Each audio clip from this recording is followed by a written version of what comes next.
All right, guys, back again. So let's talk about Ant-Man and the Wasp: Quantumania, which is the 31st, I believe, Marvel movie in the Marvel Cinematic Universe.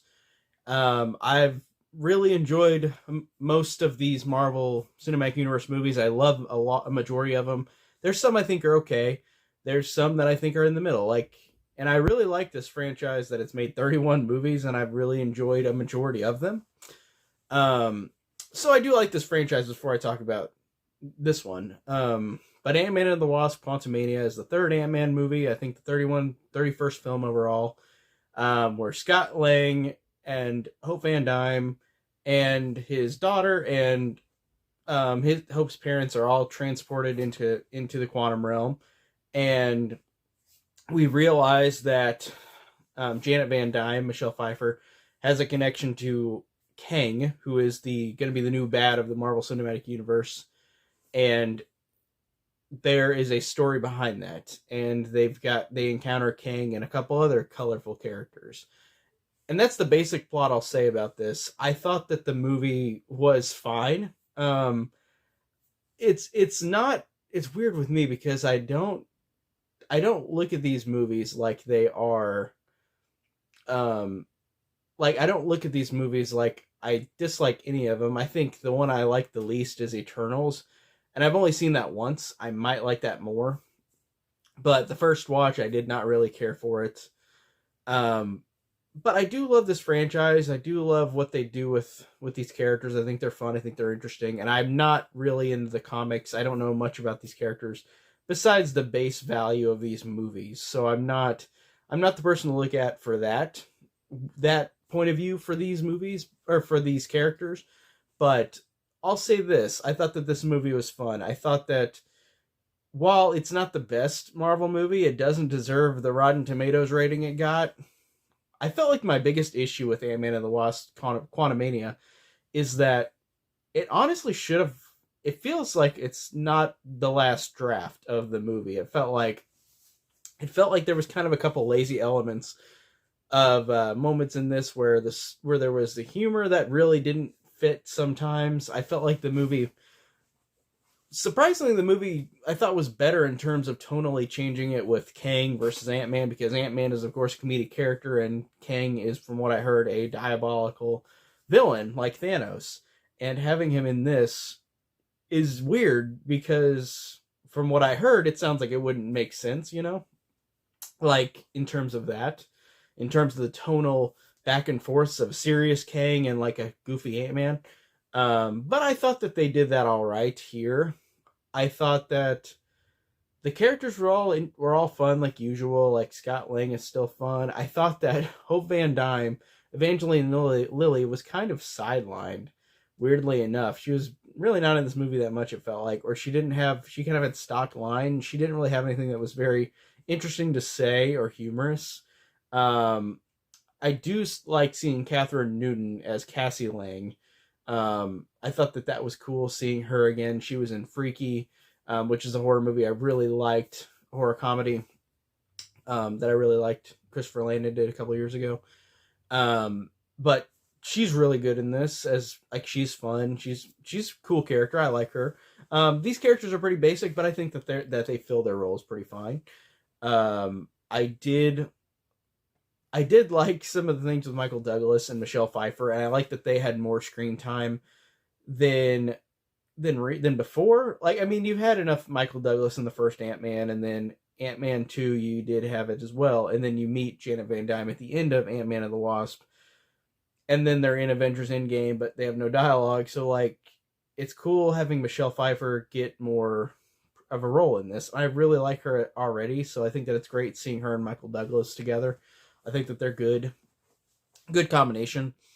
But like I said, this film feels like it wasn't fully, like, I felt like they were just like in the sitting stages of saying these jokes, saying these lines, because a lot of the dialogue could be just kind of stock generic, and it's not very interesting with some of these characters. Like, the side characters are okay, but there's one that I thought was fine, that David, what's his last name? I can't pronounce it right. David, it starts with a D. He was the other character in Ant-Man 1 and 2.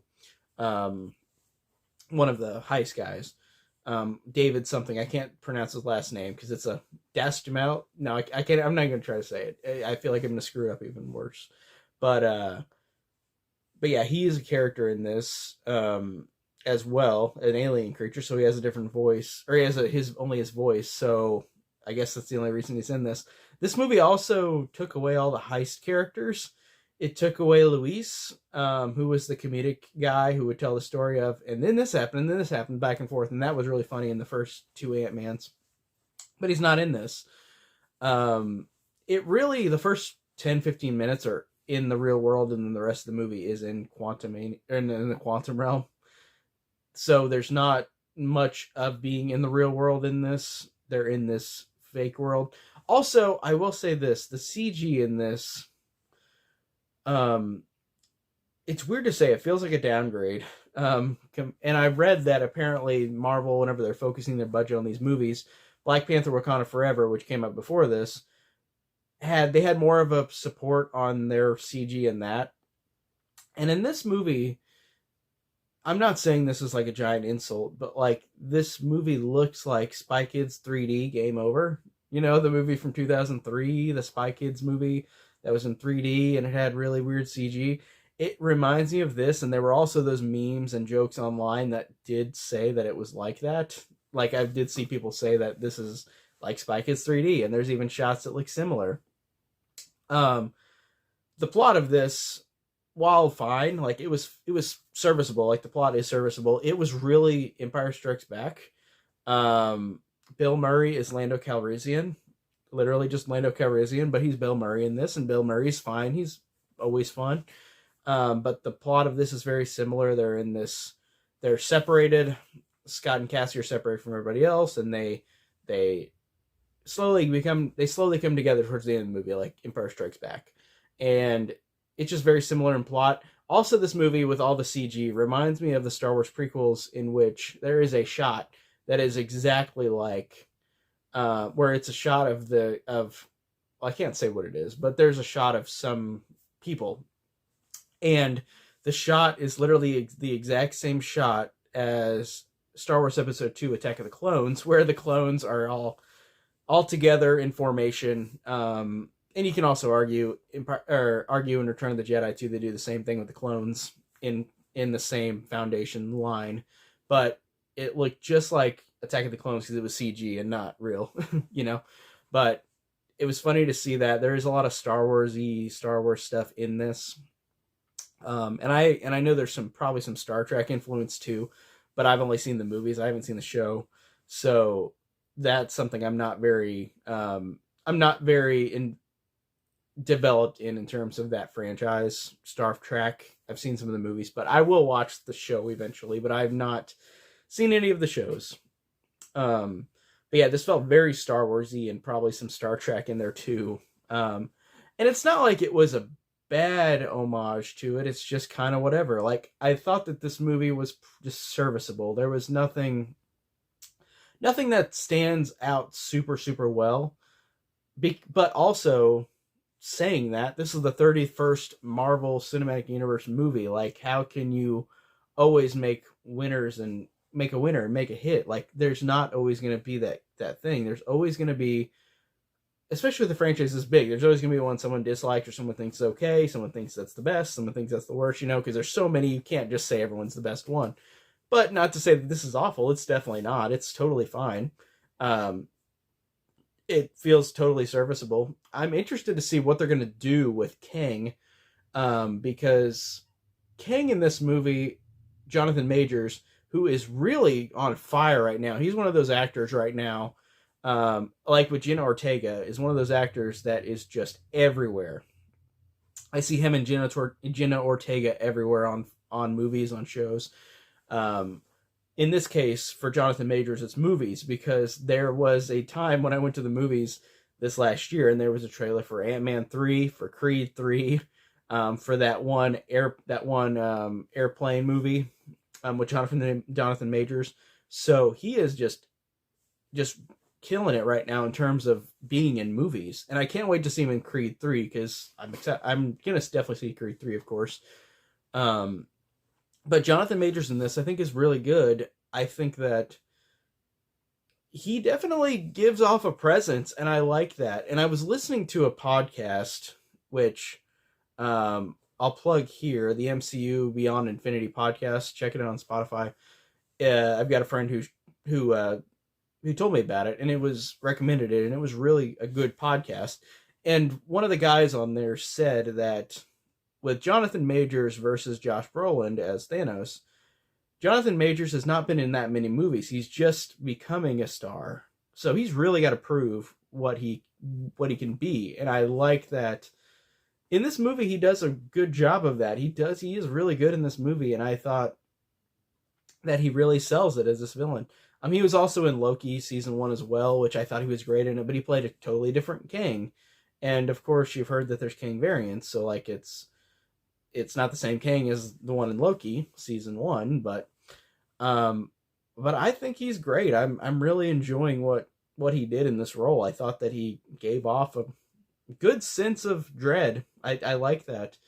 And I'm really wondering what they're going to do with the rest of the MCU for after this with Kang, because Thanos was not built up the same way. Thanos was put kind of in a couple end credit scenes, and then Guardians of the Galaxy 1 for like 10 seconds, and then he appeared in Infinity War and Endgame, and he was the big bad in those two. But in this case, they're putting Kang in a movie by himself before being in an Avengers movie completely. So I wonder what their strategy is for this villain. I'm interested because I did like the performance. I did think that the character was good.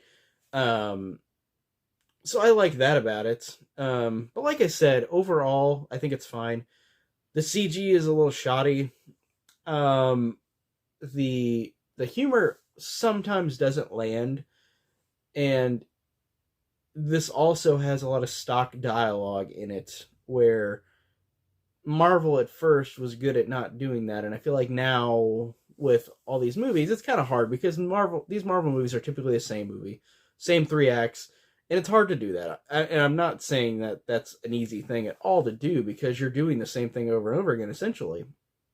So it's a shame that we get a movie that's fine, but it's not amazing. But I'm fine with that too. I thought this movie was totally serviceable. I also got to mention, this is a slight spoiler, I guess, but you've seen him in the trailers. But MODOK, who I think is really interesting in this, because speaking of the CG earlier, you know how I was talking about Spy Kids 3D Game Over as an influence to this? That movie could walk, so this movie can run, kind of thing. You've got MODOK, who I guess I won't say who MODOK is if you don't know. But it's kind of cool. It's really cool that they connected to the other Ant-Man movies with this character who's MODOK. And I don't know anything about MODOK besides the fact that he's a weird robot thing. I remember playing Lego Marvel Superheroes and knowing who MODOK was for the first time. And then I know there's a Hulu show that was called MODOK, animated. But I knew nothing about MODOK. And this character who's MODOK, his CG'd face looks just like George Lopez's face in Shark Boy and Lava Girl. It's so weird, and I think they did it on purpose with this CG. I think they purposefully made it look so crappy. But it's weird because you could also have the argument that they didn't have enough money for it, because like I said, I heard that Black Panther Wakanda Forever got more love in terms of the CG department, and this one did not. And this one is way more needing of that than Black Panther. Black Panther is more embedded in real life, in the real world, with a few elements that are not real life, like that's easier to not integrate into. This movie was pure green screen, and like these actors were probably in a garage in Atlanta somewhere. So it's weird that they focused on that more for Black Panther 2 than this. But I don't know what their real intentions are. If they made the CG look kind of silly like this on purpose, but like it is silly for sure. I don't know if it's a complaint that I say, but it's definitely worth noting. Like I said, I've repeated this again and again, but already in this video. But the positives, I thought the acting was good, especially from Kang. I thought that all the main characters were fine, even though Evangeline Lilly was kind of sidelined. I thought that the story was fine, even though it was like Empire Strikes Back. It was fun. There were some entertaining things about it. I like the end credit scene. I won't spoil it here. The negatives, I guess, is the CG was weird. I thought that there were some weird stock lines that were just kind of generic, and it made the movie more generic with that. Um, and that's really my negatives. Like it's not like I have that many, but it's just, it's not, it's there's 31 Marvel movies. How can you make a movie that interesting after 31 times doing the same thing basically? So I'm not saying it's bad. It's fine. I liked it. I had fun with it. I'll of course watch every other Marvel Cinematic Universe movie and show that comes out, but this was a fine one. Whatever. I'll still get it on 4K. I do want to get it and own it. Um, but yeah, I had fun. It was totally serviceable. That's it for today. I'll see you guys later. Take care.